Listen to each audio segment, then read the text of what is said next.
All right. Hello, everyone. My name is Matt Pfeiffer. I'm the host of Conversations on Retail, and we are here today with Fahim Naim, the founder of eShopportunity. Welcome. It's good to see you again. I appreciate you making time to visit. Yeah, likewise. Always a pleasure.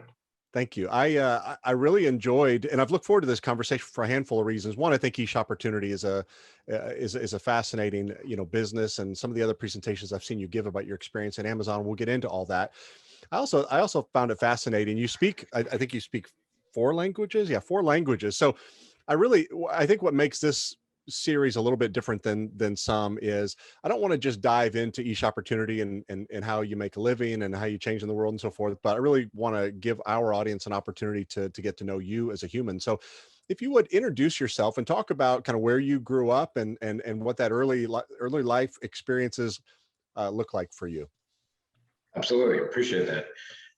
So I was born in first generation, born in Las Vegas, funny enough, which is a fun fact. And my parents thought that Las Vegas wasn't a great place to raise a child, so they moved to Miami, which I'm not sure was a lot better at the time, but nonetheless, that's what I would call home. So I grew up in South Florida, started my post undergrad work world and at Office Depot. I was doing a bunch of corporate finance and strategy roles. Well, let me interrupt you, and I apologize. Let me interrupt you because I don't want to move too problem. quickly. So tell me what was life like in South Florida, and how did friendships and sports and all these things about your childhood kind of shape you into the person that you would become? I don't want to jump too quickly to Atlanta Yeah. and Emory University, but what were the things that you discovered about yourself during your childhood that really maybe kind of informed your thinking or helped to help you discover passions and interests and capabilities, those sorts of things? Yeah, no, great question.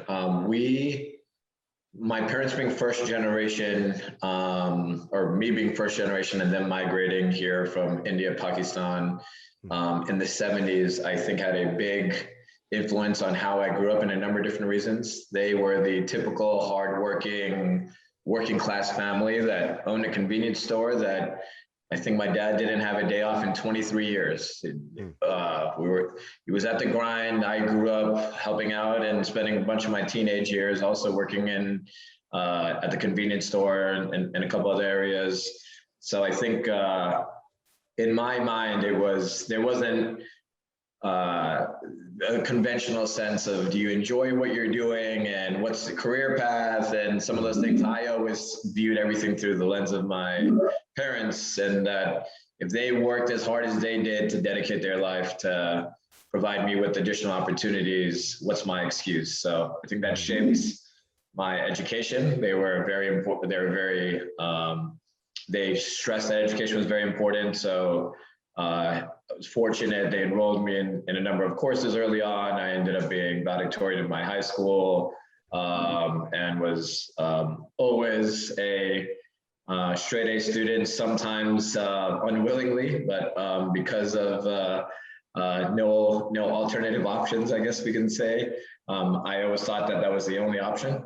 At the same time, I really enjoyed sports, and I was really into basketball, and many of my younger friends growing up also played sports. So one person one time told me I was too short and not quick enough to compete. And I took that as a challenge and made it on my middle school basketball team, made it on my high school basketball team, and was half decent, I guess we could say, during that time period. So was able to balance the academic pressures of being in 6 AP classes and my goal to be valedictorian in high school with making sure that I was able to play in a number of sports. I was the #1 seed on our tennis team. I played basketball, played golf, and a couple other things as well. So I don't know how I had the energy to do that.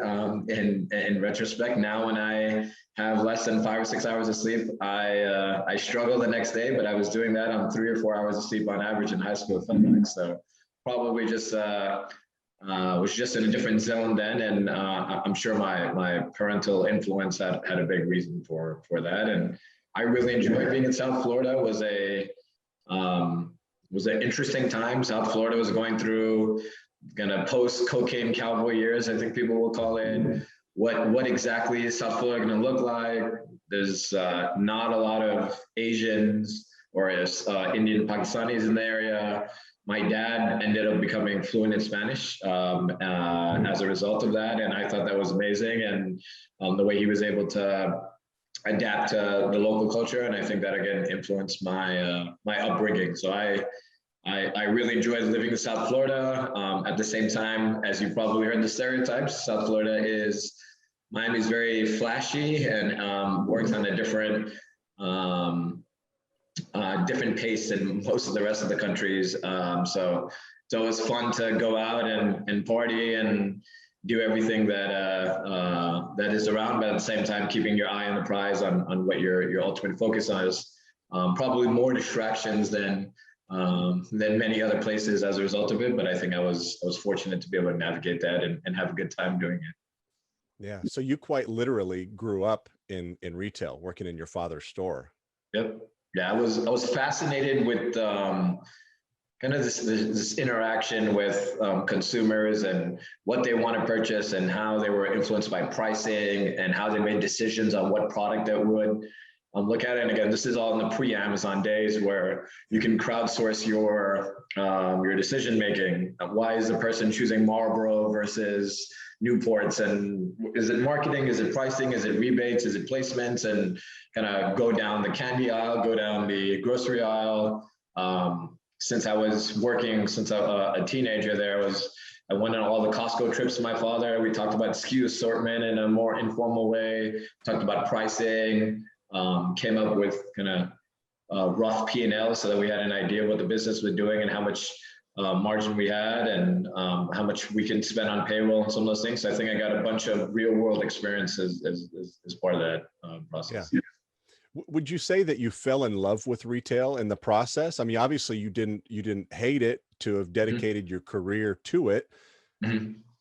Yeah, I think I loved it and hated it at the same time. I love the concept of it. I also hated the grind of it at the time because, again, maybe convenience store being a little bit different, but in some respects similar to many hourly associates that work in brick and mortar stores and whatnot. You're always on.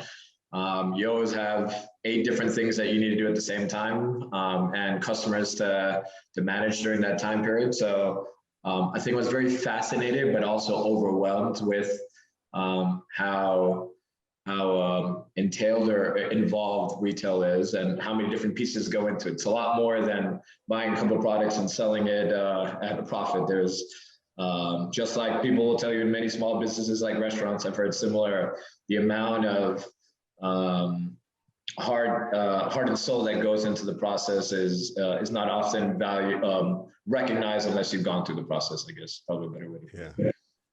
Yeah. How did you find your way to Atlanta and Emory University for your undergraduate studies?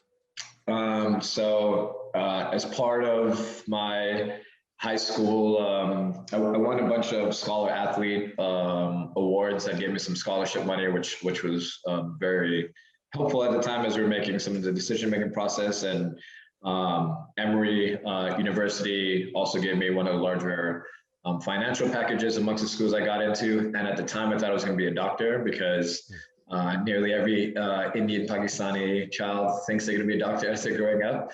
And I had similar thoughts. And at the time, Emory was one of the top pre-med institutions in the country. So all stars aligned. And I was also thinking about playing basketball, funny enough, but for a number of different reasons. When I got there, I realized the time that would be involved in playing for a D3 program may not be worth what I was looking for. I think I realized I had more people attend games in my high school than in college. So I figured maybe it's time to give up playing competitively. And at some point, being 5'11" and a half, which I was round up to 6 foot, is a little bit too short for competitive basketball. I quickly realized as well. So based off of that, all stars aligned, and decided on Emory University in Atlanta, starting off as pre-med, but 2 or 3 years going in, getting a little bit anxious to get back out in the work world and starting to make money, and was really interested in finance. And Emory had an undergraduate business program, which I took a couple of part-time courses on and realized that I enjoy that a lot more than organic chemistry, surprise, surprise. And ultimately made the decision that I would put my pre-med career on hold as I explored what other options were out there. And finance seemed like it was a very interesting place to be, particularly at the time, kind of 2004, 2005 time period when there was a number of different things happening in the finance industry before the collapse, I guess we can call it. Yeah. Now, beyond working in your father's store, during your childhood and through college, were you ever tinkering with anything entrepreneurially? A little bit, but honestly, it was mostly going into the store. Some of it for experience reasons, some of it just to help out the family. In college, I had internships and did a number of different things on the side. Telemarketing, which was an easy way to make money on the side. Yeah. And I think I got fairly good at it. We had like 150 people. I was one of those annoying people that was calling alumni asking for money. And out of 150 associates, I think every week I always had like the #1 pledge rate.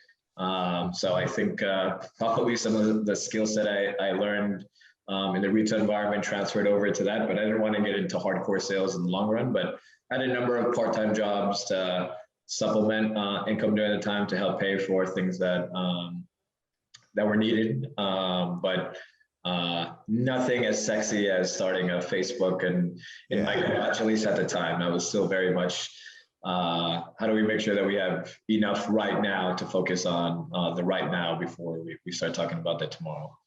Yeah. So after you graduated from Emory, you spent almost 6.5 years working for Office Depot. Did you discover one another on campus, or is it a company that you had been interested in? Did you find them? Did they find you? What did that onboarding process look like? Yes, I was up on the fence on exactly what I wanted to do with finance. I heard investment banking sounded sexy, but as I learned a little bit more about what was entailed and had some friends go through it, I think it was a little bit less intrigued by the idea of 120-hour work weeks immediately, although I'm sure I could have done it, but it just didn't seem like something I was interested in.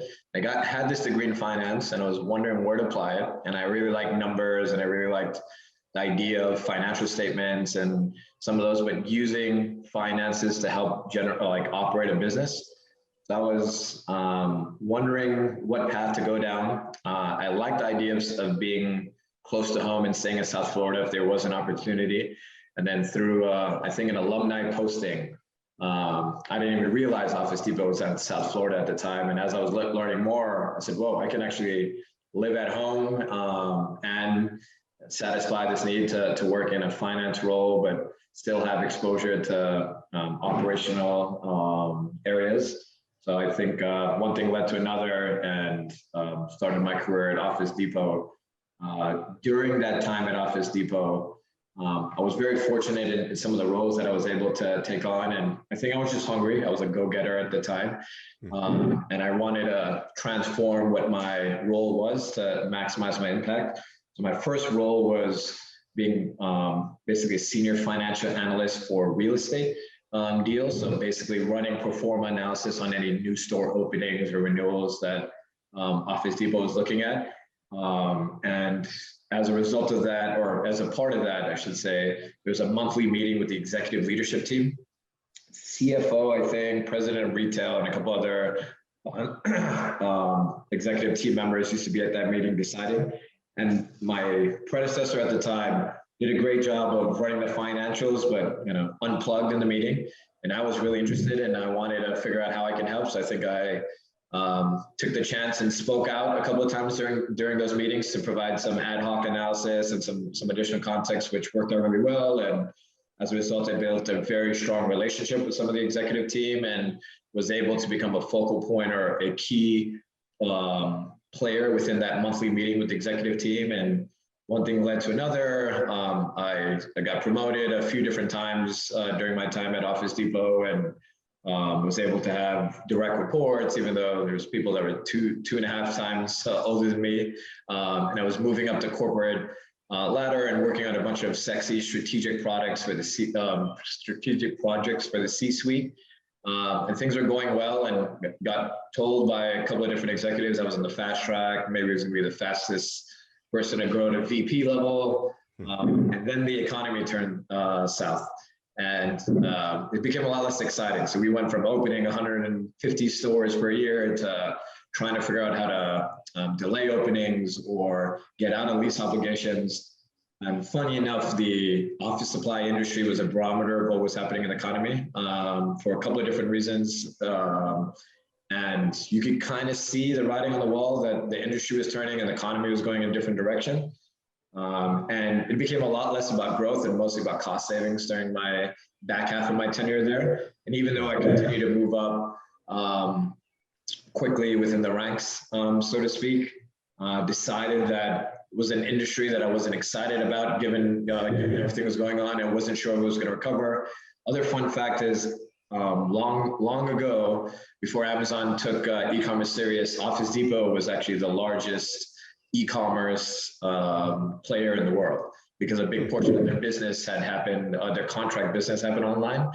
So I was following this thing called e-commerce a little bit and saw that we started and missed the boat a little bit on it. And I thought it was a very interesting place to play. And being in a brick and mortar environment 10 years ago, very different than it is now. There's a lot of questions on, is this e-commerce thing a real thing? And you have different warehouses for stores and e-commerce, and what's your SKU assortment going to be, and what's your pricing? And a lot of those questions that now are table stakes that have been answered were not so obvious at the time. So I really started getting an interest on what is that? How do I connect the dots? Like this was a fun ride, but there's something else that's going to start growing. And I was really interested in technology generally. I was really interested in e-commerce. Thought it would be a good time to go change industries. And I did what most people do when they have no idea what the next role is. I went to get my MBA to help defer that decision for a couple of years. And I also had a great time at the MBA, and I met many very, very close friends that I still talk to 6 or 7 years later. I went to a school called Kellogg in Chicago, which had some Western University, yeah. Leaders, thanks, that had worked in the retail and CPG space. So it was close alignment with what I thought was interesting. I liked retail, I liked CPG, I liked e-commerce, wanted to eventually get some P&L ownership because I was on the corporate finance support side previously. So during my time at Kellogg, got a little bit more focused on how do I fill some of those gaps that I've identified on where I want to be. And during that time, Amazon really, again, think about 6, 7 years ago, really started kicking into second gear and really started dominating in a number of different categories. And then, by the way, I got engaged and my wife was working in Seattle. So talk about the stars aligning. Everything could not have worked out better on a personal level than to work at Amazon, leaving my MBA, because I wanted to be in Seattle, I wanted to be in high tech, I wanted P&L management experience, I wanted to be in e-commerce. So yeah, then I ended up joining Amazon.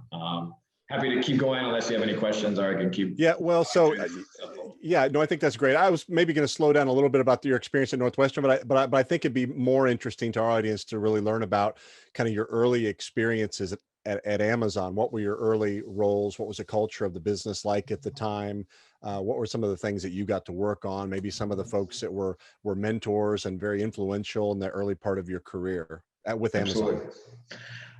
When I joined Amazon, I joined through a program called the Retail Leadership Development Program. It was basically for MBAs that are coming into Amazon in category management or similar types of roles.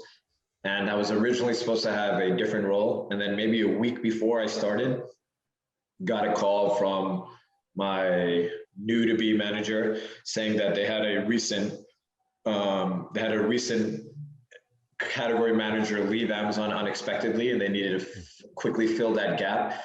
And they typically would hire somebody that's a little bit more seasoned experience for that role. But given my background, having come from 6.5 years of corporate finance at a retailer, they wanted to see if I was interested in taking that category manager role. It was in a category called memory, PC memory, so USB memory cards, SSD, DRAM, really sexy stuff with that So goes to the computer. they threw you right into the deep water then. Exactly. And Yeah. I went from day one jumping into the role, and it happened to be, I think, the largest P&L that at Amazon, at least in the US, by the time I left. So it ended up being a very large P&L. And some of that during my time there, I was able to expand to different categories, but I was anxious about it because I was really looking for that category management experience. So I, of course, said yes. I was ready for the challenge. I went in day one knowing nothing about USB and memory cards. I think the first question I asked was, do people still buy USBs? I thought Dropbox was taking over that.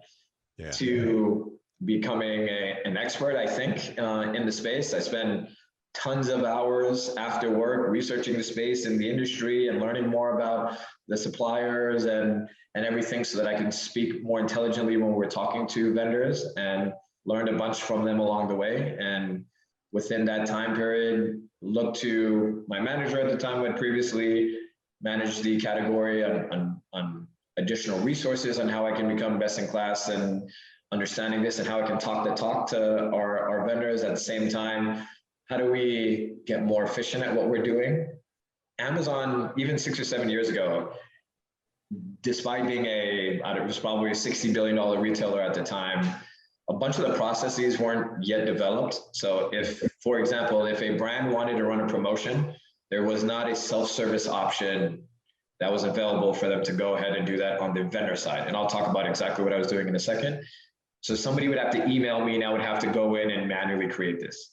And everybody wants to run a promotion. It got so bad that at some point I had to tell brands, why don't you run this promotion on Best Buy and we'll automatically match it. Our algorithm will just go automatically match it. I don't have time to go into every single promotion and enter this. Otherwise, 150% of my time will be done in execution, and I wouldn't do anything strategic, which was not easy to do at the time, but came up with some new processes, looked at some outsourcing teams that Amazon had available, created my own financial model to see if brands can fill this out and have other teams help out with some of the more menial tasks that I was spending my time on at Amazon. Because I figured I could be the best operator there is, but that's not necessarily going to help transform the category. I really need a balanced operational excellence with thinking about the category in a more strategic manner.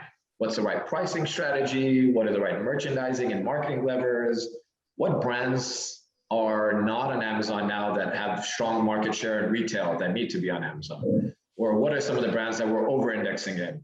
So I can't claim that I mastered all those topics, but I wanted to make sure that I had a good balance between those two. And I had a number of resources, and the people that I worked at Amazon were amazing. I never cried at my desk. I like to say it's on my LinkedIn, since I used to get asked that question a bunch.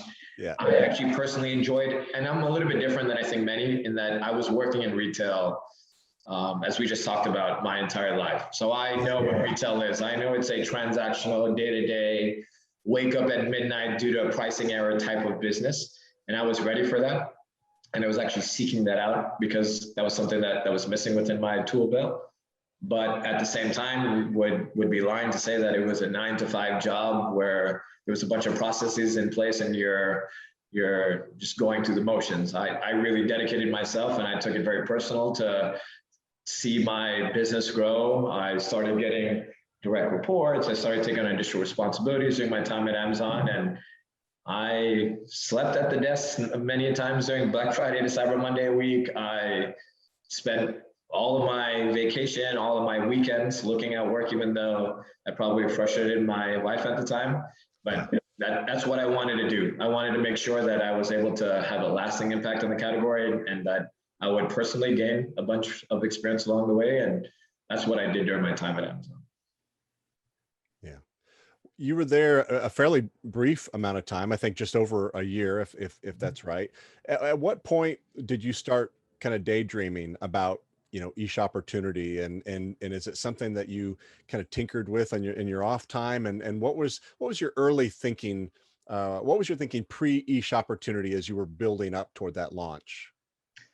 So funny enough, at the time I was getting more familiar with the idea of rep firms and brokers, because on the vendor management side, oftentimes you worked with a rep firm or a broker. I was on the fence on how much I enjoyed working with that intermediate. And at Amazon, oftentimes you're, at least at the time before the industry transformed a little bit more, you had a desire to want to talk to the brand directly, rather so you can get answers versus working through an intermediary. So I was somewhat hesitant to go down that route. And during my time at Amazon, I was able to get move up and get a half promotion, I guess they call it, during that year time period, which typically takes a lot longer. And I actually enjoyed what I was doing, but a couple of things personally happened. One is primarily my wife was working at Google in Seattle, and she had to transfer to a new role, and options were Tokyo, I think, Paris maybe, or Zurich or San Francisco. So we chose San Francisco, and I, despite having a great time at Amazon, I also wanted to go down to San Francisco because that's when, as many times, but it felt like it was the pinnacle of the tech startup boom, and I really wanted to be there for some of that action. And although I enjoyed what I was doing at Amazon a lot, I think I personally got a little bit frustrated that it felt like from a personal development standpoint, from a compensation standpoint, from other areas, I was working as hard as I did, but essentially you're a cog in the wheel of a larger machine, and you're going to get paid and fairly fairly evenly with the person who sits right next to you, who is not as dedicated to the job. So I wanted to get my skin in the game a little bit more. And I was, again, coming from a corporate finance and P&L management experience. I wanted to see what it was like to have different level experience, but I really enjoyed the idea of growing brands online. That I knew was something that I was very interested in. So I decided at the time to just move down to the Bay Area. If I really wanted to, Amazon had Lab 126 and a couple other offices down here, but I figured it was time to see what else was out there. I was actually talking to Uber early on, and thought that I may join Uber or Instacart and a couple other promising startups that were very early on. And then I did with what many other people in the Bay Area do when they move there. I decided to start a dating app because it felt like it was a requisite to live in the Bay Area. Everybody, I think Paul Graham had a funny line somewhere, but something like every developer or everybody who lives in the Bay Area will eventually work on a dating app at some point. And I did something similar. And funny enough, right now when the pandemic hit, I asked myself if I made the right decision by not pursuing that, because it probably would have done fairly well in the current environment. It was a live video dating app that was actually going fairly well. I was in the process of raising some money, and I was doing that part-time on the side. During that same time, I had a number of former vendors ask if I wanted to work for them full-time, which I humbly declined. And I had one of the CEOs of one of the brands that we work with convinced me to help him part-time to help pay the bills while I was building this dating app. Yeah. And they had a ton of success. I think in working together for about 6 months, we grew their Q4 business on Amazon from 4 million to 17 million. Their business had been declining. So he was ecstatic. And I was doing this on the side and really enjoyed what I was doing more. And although the dating app stuff was fun, I realized that I'm probably more aligned and better fitted for continuing my passion in e-commerce and retail than trying out this sexy startup that it was probably a little bit past my prime at the time to pursue. And once you raise money, you have to be 150% committed, not a part-time gig. So that's when I made the decision to jump in with both feet once I had that first project that did really well. And I didn't know what it was going to become. I don't think I was seeking out being a broker. I naively started calling myself that I was creating the McKinsey of Amazon consulting. That's what I started calling it, because I wanted it to be more than just filing tickets and day-to-day, but how do we really transform businesses and help them achieve massive scale? I got introduced to a couple of other well-known brands, SlimFast, SanDisk, Norden, LifeLock, and a couple of other brands, and similarly had a bunch of success with them. A number of those brands started hiring some part-time people to help with execution. And that's when I think I got to an inflection point to say, this could really become something more significant than just a side hustle. Yeah. If I were willing to think about the business in a different way than just, let's work with a couple of brands and help them. At the What year would that have been? 2014, probably somewhere in 2014 to 2015. So that's when you decided that there's a legitimate business here.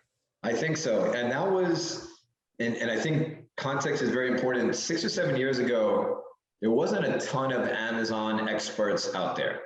Now, if you go on LinkedIn, I like to laugh and say that I'll probably find my mother on there saying that she's a LinkedIn expert, because everybody is an Amazon expert. Everybody's doing that now, but 6 or 7 years ago, there wasn't a ton of high quality content there. And I was personally disappointed. When I left Amazon, I was very passionate about their mission. But when I looked at some of the material that was out there on how to grow your brand on Amazon, and I started talking to different brands, a lot of it was not aligned with what I would say are important. There was a lot of the hacks, the super URLs, the buying the reviews, the product inserts, and black hat tactics. And I was very passionate on doing it the right way and scaling and making sure that the customer is benefiting in the long run, but also being smart and quick and A/B testing titles and bullets and images and continuing to figure out ways to increase your conversion and looking at opportunities. Amazon PPC platform was very, very new at that time. It had traditionally been a retail only tool that you would pay a flat fee for to get some of those merchandising options. And then Amazon finally started scaling the availability of this PPC ad platform. And I knew that at the time I was looking at what was happening at Facebook and saw that ads became a more important part as they did for YouTube and many other places. So figured that's probably next to come for Amazon. So I started thinking about how do we find brands that need this help, and think about it in a couple of different ways. One, there's a certain set of brands that need the guidance that quote unquote Amazon, McKinsey of Amazon Consulting, where you tell them what to do and then you rely on them to do it. But it was pretty slow. Going through and I had a great time. If we suggested, why don't you try this versus this, or can you file this ticket? It would be weeks and weeks of following up on something that I knew I can get done a lot quicker. Yeah. And many times those brands that we worked with already had 25 people in their e-commerce team that were looking for direction, but they wanted to manage execution. So despite having some success early on with some of those companies from more of a consulting or advisory role, started thinking about, could we do the blocking and tackling while providing the strategic guidance and become a full service account management firm that doesn't only do the cases, which in my mind was something I was very cautious in. I didn't want to just do the day-to-day and take over that from somebody unless it was tied into a larger plan that we can help the drive and go after. And when I started teasing that idea and I started getting asked the question from a lot of direct-to-consumer brands at the time, like, hey, I love what you're saying, but can you manage it? My team is, I'm not LifeLock or SlimFast. I don't have a ton of people in my e-commerce team. Everybody, all my available resources are dedicated to direct-to-consumer. Can you fully manage as a broker the Amazon channel? And that's where I said, you know what, there seems to be a pretty good need for being a turnkey operator as opposed to an advisor. And again, we could probably do it quicker and do a lot of the things that we want to and drive the conversation, but still have the brand engaged if we started exploring that. So we started looking into more types of clients that wanted that full service account management turnkey operations. And I quickly realized that many of the direct-to-consumer brands think about their business very similar to the way that we were thinking about Amazon. A/B testing, conversion optimization, SEO, the customer experience, yada, yada, yada. So then I started getting an idea, why don't we find emerging direct-to-consumer brands that are not super early on, that are still going through product market fit, but they've already seen some level of traction. Let's call it a 7 or 8 figure again. They've started to generate some demand off of Amazon, but they're looking for somebody to make those tough decisions on Amazon. Should they be a seller? Should they be a vendor? What's the right way to price the product? What's the right assortment? How do I minimize cannibalization? How do I focus on customer acquisition? What are the different rules of engagement for Amazon PPC as opposed to Facebook, etc.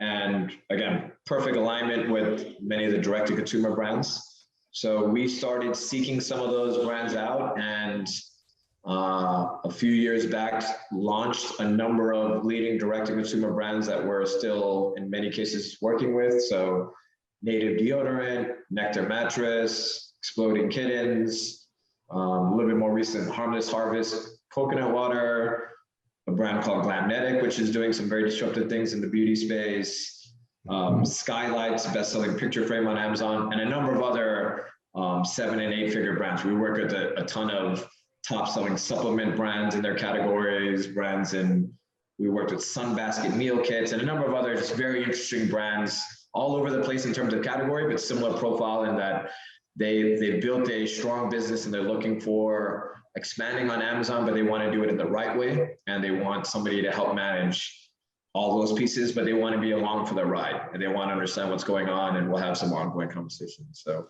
I'd say the transition of eShopportunity to focusing not only, but primarily on direct-to-consumer and emerging brands. We still work with a number of leading CPG brands at the same time, Fortune 500 type of companies that are doing a significant amount of volume. But I think we've started to, I'd like to believe that we don't do any external marketing, we don't do any sponsorships or anything like that. Our name is just starting to come up in small circles of leading D2C brands over and over again. So Y Combinator groups and a number of VC-backed portfolio companies, et cetera, the question would come up on who would you recommend for to talk to about Amazon strategy, and this small boutique company called eShopportunity continues to be at the top of that list. So almost everything we've been fortunate to date has been incoming leads from word of mouth for brands that we've worked with and have had a lot of success growing with, that have started to share some of their successes with their colleagues and their peers that have started to reach out and say, we want somebody who they understand what lifetime value and cost per acquisition and all the metrics that are important to me, but they also get Amazon and they're ready to fully manage that, and they can help us make sure that Amazon is a good incremental channel, and this is not just a channel we're launching that's gonna be left pocket, right pocket, so to speak, take off sales that we're gonna have in direct to consumer. So let me hit pause and rewind, and let's fill in a few blanks. So you leave Amazon and you maintain, contact with some suppliers. You're doing some kind of tinkering on the side. In 2014, you recognize that there's a legitimate business and you're going to start an organization kind of around the things that you're doing. At what point, and I'm assuming it was only you, it was a one-man operation, and you were probably working from home in coffee shops like most of us start businesses. At what point did you recognize that the business was more than you could handle, and you made your first hire? And were there investors? Was there a partner? Just tell me about the kind of the early growth as an organization. Absolutely. And also, how long did you stay in San Francisco? So if you could kind of knit all that together. Yep. We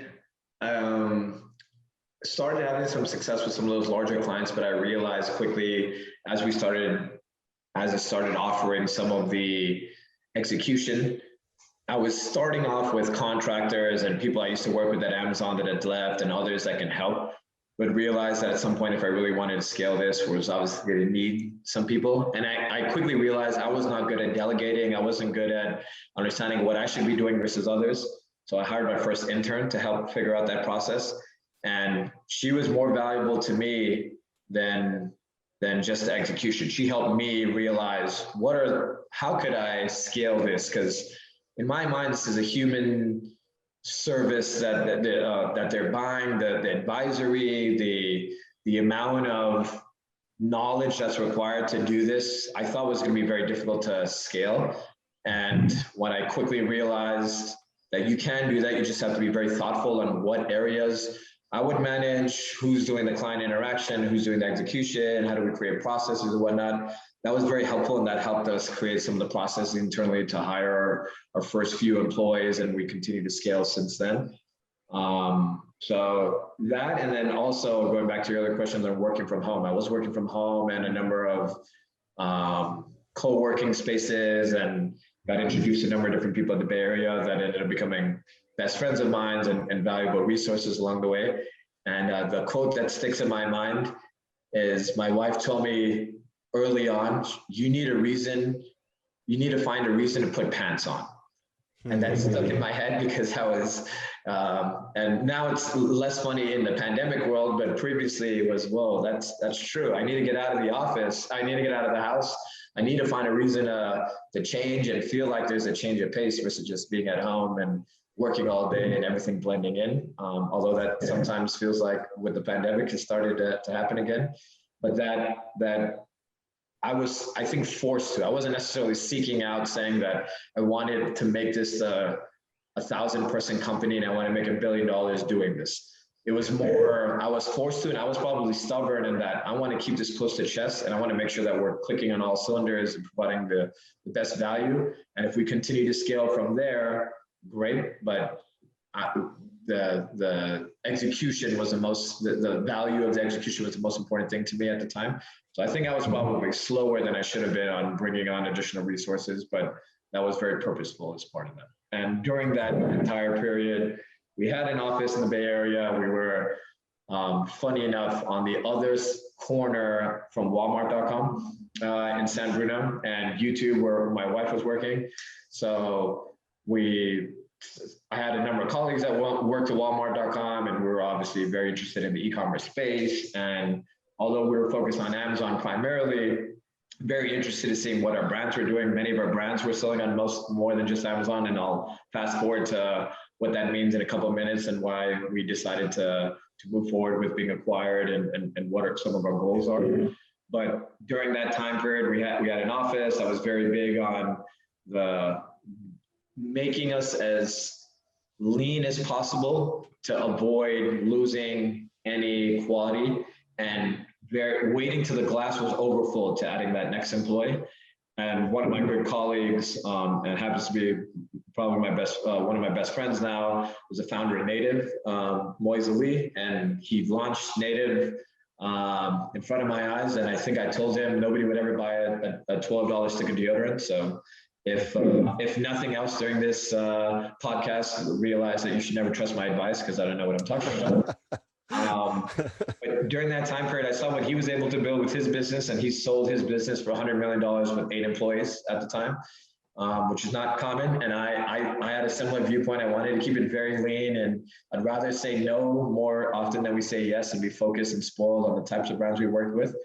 So we had a small office and continued to expand our presence. And then the pandemic hit and forced us, like many other companies, to think about business a little bit differently.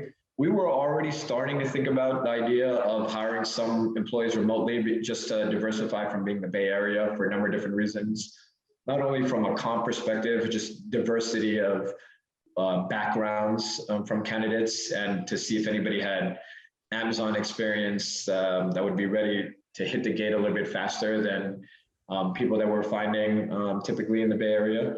So then the pandemic hit, lease was almost up anyways, our office lease. Decided to let that go and try working remotely, and probably like many other companies since then, realized that it does take a little bit more nourishing and hard work, but we can get it done, and it does have more benefits than it does disadvantages in terms of, again, finding a more diverse and qualified workforce across the country, and providing more flexibility and not having to spend time at commute in some of those areas, but still making sure that we're talking as a team every day and that we're on video to force each other to wear pants, so to speak, in that regard, and really make sure that we have as much of that water cooler talk as we can.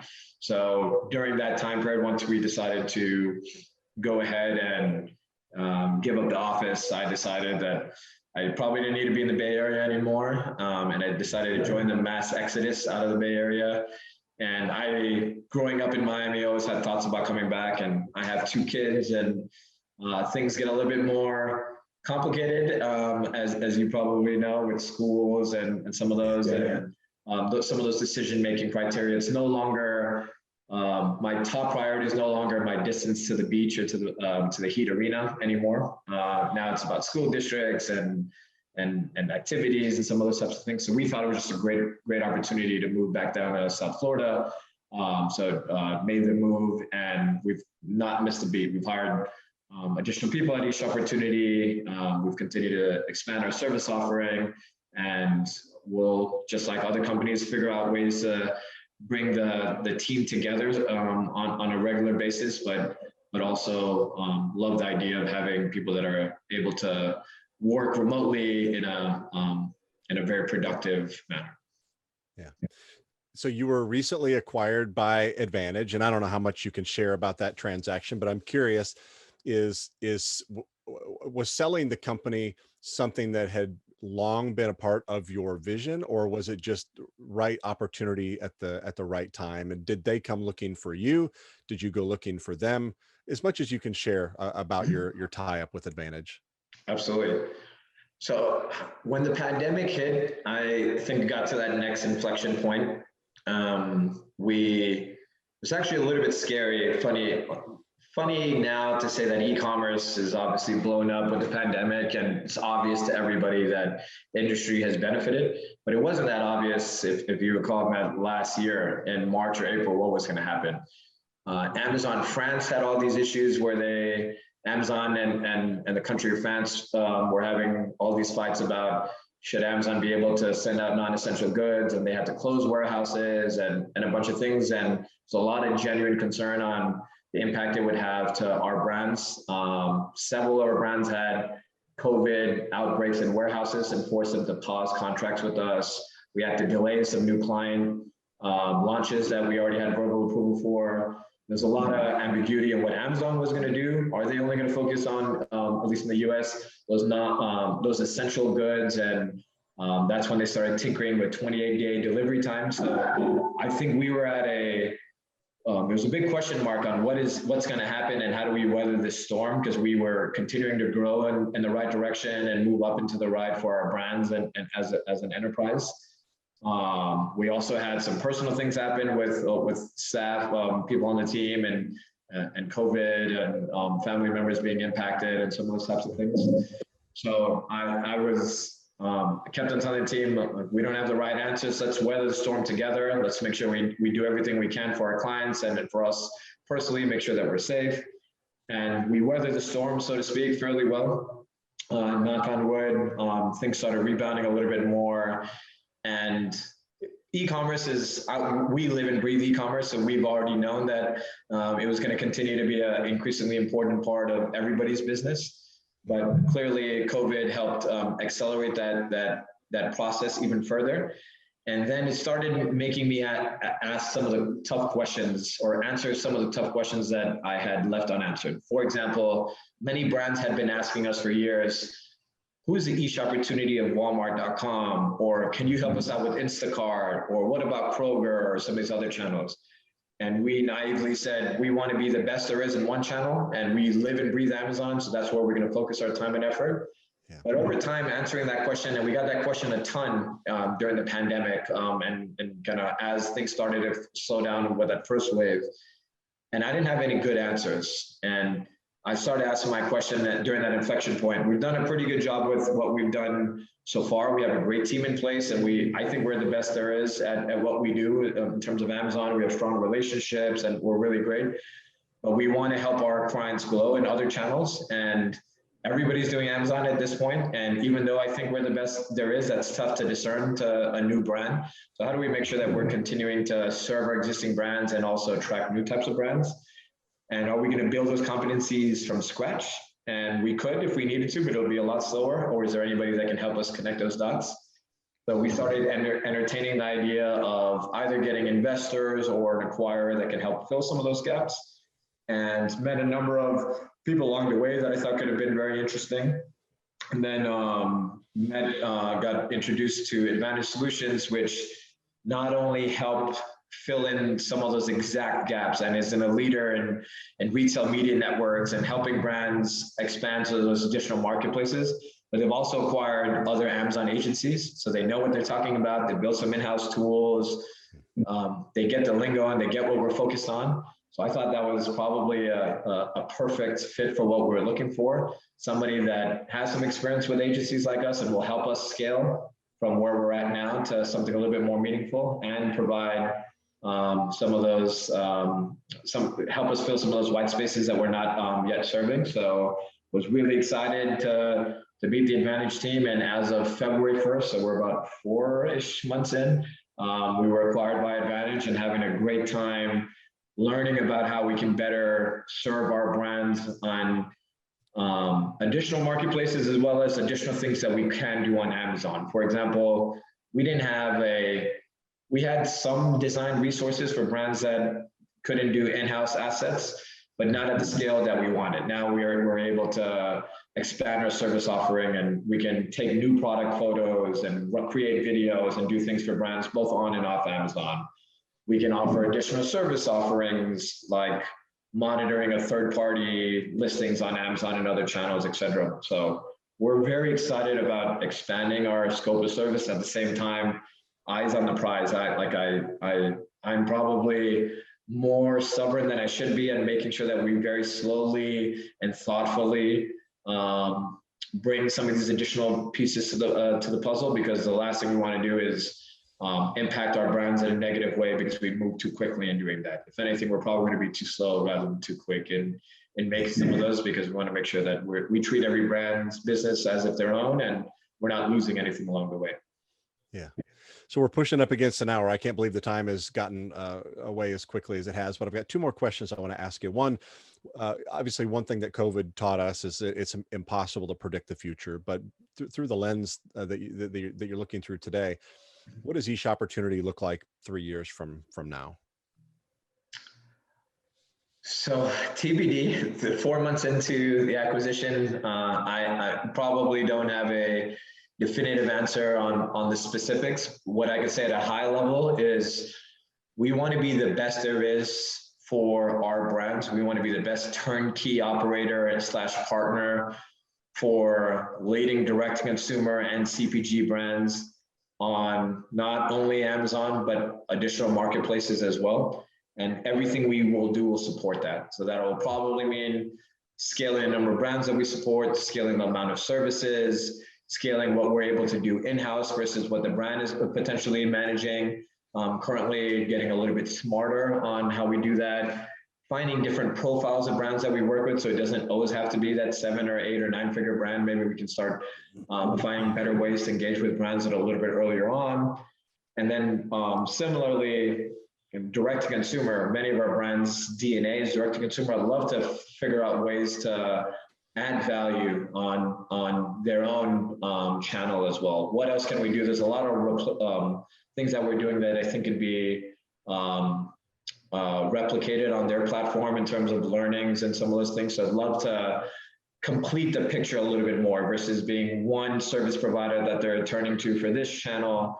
Want to be their ultimate partner on e-commerce efforts across the board. So again, I've vague answer on how we get there, but our goal is that we want to be the best there is, and be very focused on what that looks like. And everything we will do over the next couple of years will be focused on achieving that goal. Okay. So you're obviously very committed right now and focused on the transition with the new ownership and wanting to make sure that goes as smoothly as possible. So I won't ask you what's next, but I will ask you this, because my gut tells me that you probably have another start in you. Maybe I'm right, maybe I'm wrong, but if you weren't doing this, what are the other things right now that are interesting to you, that if you were to be tempted to go and start another company, what space would it most likely be in? Yeah, great question. I mean, there's a ton happening in the ecosystem generally. I've thought about launching my own brand, and rather than supporting somebody else's brand, actually build my own brand from the ground up and do something on a direct-to-consumer side. Similarly, there's a ton happening with the aggregators, as you know, the Thracios and the Purchase of the world, and I love what they're building. And I think there's a huge opportunity to acquire and scale brands at the same time. So I'm very interested in that space, and thinking about ways to support brands in additional capacity.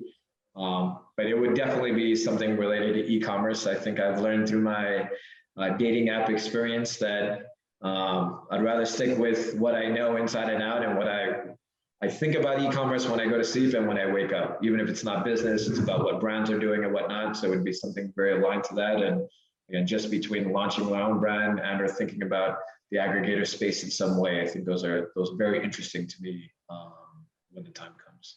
Very good.